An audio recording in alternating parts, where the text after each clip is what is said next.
Have you ever had one of those days, maybe even, weeks, where your mind just feels stuck? That feeling, replaying something over and over, or checking something again and again, or just this worry that won't let go. That loop. Exactly, that endless loop. Your brain just locks on and right. refuses to budge. For most of us, it's like annoying, right? A little mental hiccup. Sure, fleeting. But imagine that feeling amplified. Really intense, persistent, debilitating even. That hints at something much bigger, obsessive-compulsive disorder or OCD. Mm-hmm. So today we're doing a deep dive into a really groundbreaking resource that tackles this head on. A classic, really. Totally. It's Dr. Jeffrey M. Schwartz's book, Brain Lock: Free Yourself from Obsessive-Compulsive Behavior. Even though it's been around a while, it's still just fundamental for understanding and, importantly, managing OCD. Absolutely essential reading for many. So our mission today is basically to unpack this for you, the listener.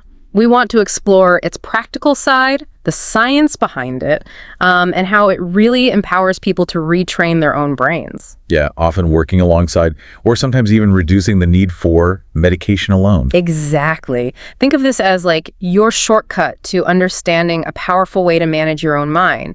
It really shows the power we have to adapt and heal. And what's so, I think, revolutionary about Schwartz's work is that core idea. He's not just saying, here's how to cope. Right. He's saying you can actively change how your brain responds. It's this call to action almost, suggesting you have way more control, more agency than maybe you thought. Agency, yeah. It's not about ignoring thoughts. It's about changing your relationship with them. Yeah. And by doing that, literally changing the brain itself. That's a huge shift, especially if you're, really caught in OCD, where those thoughts and urges feel totally involuntary, like a prison. So how does Schwartz actually bridge that gap between knowing you can change and, doing it? Well, that leads right into the core idea of brain lock, this concept of actively retraining the brain. The premise is simple, but wow, so impactful. OCD urges, they aren't insurmountable.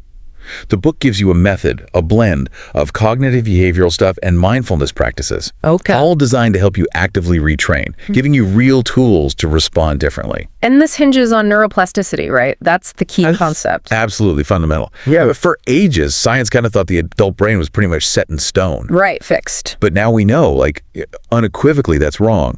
Neuroplasticity is real. It's this incredible lifelong ability that the brain has to change its wiring. Wow. It's actual physical structure based on conscious effort, repeated experience. Schwartz just brilliantly taps into that. He shows those stubborn OCD loops. They aren't permanent fixtures. You can actually build new pathways. Exactly. You forge new habits of mind through deliberate, consistent action. You literally rewire. So it's not about being stuck. It's about actively sculpting the brain you want, turning that feeling of being imprisoned by thoughts into having some control back. Precisely. And like you mentioned, it offers a practical path that isn't just about medication. Yeah. It really puts the tools for change right into the person's hands, which is incredibly empowering. Okay, so if we get this capacity for change, this neuroplasticity idea, how do we actually do it? Day to day. Right, the practical side. Yeah. Schwartz lays out this really detailed roadmap, a 4-step process. This is the engine of brain lock, isn't it? Designed to help you actively disengage. It is. And the first step, relabel, it's foundational, maybe the most crucial starting point. Okay. It's about recognizing those intrusive thoughts, those compulsions, for what they really are. They're symptoms of OCD. Not reality. Exactly. Not reality, not a genuine threat, and definitely not some kind of personal failing. It's like seeing the difference between, say, I am contaminated, and this is an obsessive thought telling me I am contaminated, which is a symptom of my OCD. That is such a critical difference. So instead of thinking, I absolutely must check the stove again, you learn to consciously, deliberately tell yourself, this is just my OCD, or that's an obsessive thought. Okay. That simple act of just labeling it, that creates distance, doesn't it? Huge distance. Yeah. The thought isn't you anymore, having some vital, dangerous insight. It's externalized. It's a symptom, like static on the radio, maybe. Yeah, like static, or like you said, a noisy neighbor just yelling nonsense. You don't have to believe everything they shout. Exactly. And that distance, that space you create, sets you up perfectly for step 2. Reattribute. Okay, reattribute. Here you deepen that understanding. You realize the underlying cause, these urges, the anxiety, the repetitive thoughts, they're caused by a biochemical imbalance in the brain. The biology of it. Yeah. Think of it like a glitch in the wiring. Often involves neurotransmitters like serotonin pathways maybe not working quite right. It's like the brain's danger alert system gets stuck on high alert. Even when there's no real danger. Precisely. That scientific context must be so helpful. It really helps separate your identity from the illness. Totally. It makes it clear. This is a brain glitch, a medical thing. Yeah. It's not a character flaw. It's not some moral failing you have. It's not proof you're actually in danger. That must lift such a burden. Yeah. The self-blame. An immense burden. Yeah. It's not your fault. It's biology. It lets you approach it with, understanding, maybe even some self-compassion instead of just beating yourself up. Right. Okay. So you've relabeled, you've reattributed. Now what? Now comes the action. Step 3, refocus. This is where you actively fight back, essentially. Okay. Instead of doing the compulsion checking, washing, whatever it is, Okay. you intentionally shift your attention. You redirect your focus to something constructive, something positive, often something you've planned ahead. Planned ahead. Okay. Yeah, it's not just passive distraction. It's a deliberate, active choice, redirecting your mental energy, your physical energy too. And it's not just a quick shift, is it? I remember reading the book emphasizes a specific time frame. That's right. Very specific. You need to maintain that shift, engage in that other activity for at least 15 minutes. 15 minutes. Okay. It's not just a fleeting thought like, oh, look, a squirrel. It's a sustained effort. So if the OCD says, check the lock again, instead you might, you go do the dishes for 15 solid minutes or listen to music, call someone. Exactly, something engaging. The key is the active redirection and sustaining it. And doing that repeatedly weakens the old OCD loop. That's the mechanism. Every single time you choose to refocus and you hold it for that time, you're building new neural pathways. You're strengthening a healthier response. Literally rewiring. Literally rewiring your brain away from that compulsive habit. It's like, exercising a new mental muscle. The more you use the new pathway, the stronger it gets. And the old one, it gets weaker. It takes time, persistence, but it works. Okay, makes sense. Which brings us to the last step, revalue. This feels like where it all comes together. It really is the culmination. Yeah. Revalue is about progressively reducing the importance, the power you give those obsessive thoughts. How does that happen? Through consistently doing the first 3 steps. Yeah. Relabeling, reattributing, refocusing. You're basically starving those obsessive thoughts of the attention and energy they thrive on.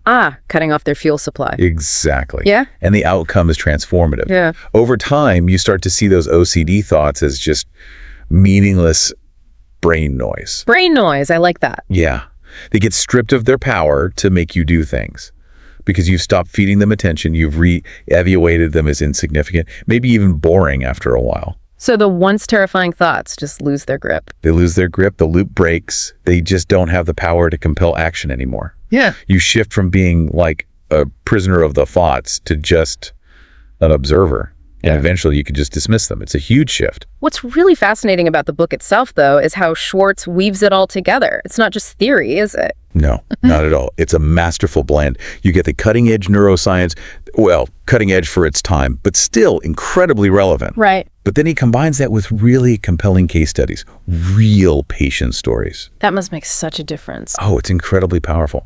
The science gives you the why. It gives it credibility, helps you understand the brain mechanics. But the stories, they show you the how. They make it relatable. You see real people facing these intense struggles, applying the steps, and actually getting their lives back. So it provides both the proof and the inspiration. Exactly. Proof it works and inspiration that it's possible for you. It shows it's not just theory, it's been done. Which helps explain why brain lock is still such a cornerstone, right? Yep. Why it's still recommended by professionals. Absolutely. Its practicality is a huge strength. It's not vague advice. It's a clear, step-by-step strategy you can start using, even if it feels hard at first. Yeah. And it's so empowering. It teaches self-directed tools. It fosters autonomy rather than just relying totally on, say, therapy or medication alone. And the credibility holds up. Rock solid. That blend of science and relatable experience. Plus, the fact that mental health professionals still widely recognize and recommend the 4-step method, often as part of a bigger treatment plan, really speaks volumes. It has enduring clinical value. A professional nod is significant. But, like with any influential work, we should probably touch on nuances or critiques too, right? Definitely important. I mean, the book relies heavily on practice, repetitive practice. That takes serious motivation, serious patience, especially when you're fighting intense anxiety. Oh, absolutely. It is not a quick fix. And maintaining that discipline, especially early on when it feels like you're fighting a tidal wave, that's tough. Not everyone finds that easy. The emotional effort can be really high before you start seeing results. That's a really fair point, and some critics might say it maybe oversimplifies OCD sometimes, especially the more complex forms. That critique exists, yeah. For instance, people with pure OB obsessions without clear physical compulsions, or those whose OCD is tangled up with, say, severe depression or other anxiety disorders. Right. In those cases, the 4 steps can be a vital part, but often you need a more comprehensive approach. Maybe therapy, maybe medication too, to really provide the full support needed. It's a powerful tool, but often it needs to be part of a bigger toolkit. Makes sense. And thinking about when it was written in the 90s, maybe some parts feel a bit dated. Potentially. Some examples, cultural references, maybe even some of the language might feel a little bit of its time. But the core idea. So core principles, neuroplasticity, cognitive restructuring, remarkably timeless, arguably even more validated by modern neuroscience now than they were then. So yeah, you consider the nuances, the limitations, but the overall picture is clear. Brain lock doesn't promise miracles. It's not claiming to be the only answer. What it offers is this powerful, scientifically backed framework for long-term management. Building resilience, forging new brain pathways over time. Its lasting impact really cements it as a classic. It offers real hope. Hope that through persistence, you really can rewire your brain and get your life back. It's just a profound testament to our resilience, the mind's capacity to change. So recapping then, Brain Lock by Dr. Jeffrey Schwartz. It gives you this scientifically grounded, really empowering, and ultimately hopeful path forward if you're grappling with OCD. It really demonstrates how conscious effort, deliberate effort, can literally change our brain wiring. A testament to the mind's ability to heal and adapt. And that kind of leads to a final thought for you, the listener, to maybe chew on. Okay. If conscious effort, guided by understanding the brain, can help people overcome something as deeply ingrained as severe OCD, what other brain locks might we all have? Less severe maybe, but still limiting. Exactly. Habits, thought patterns, worries, things that hold us back. Could we use similar principles, deliberate practice, understanding neuroplasticity to unlock those too? It makes you think about the power we actually have to shape our own minds, doesn't it? To break free from our own loops. It really does. But definitely food for thought. Okay, that's all for this deep dive. We hope this gave you a clearer, richer picture of this remarkable approach to mental self-management. Yeah, hope it was useful. Until next time, keep exploring, keep learning, and keep unlocking your potential.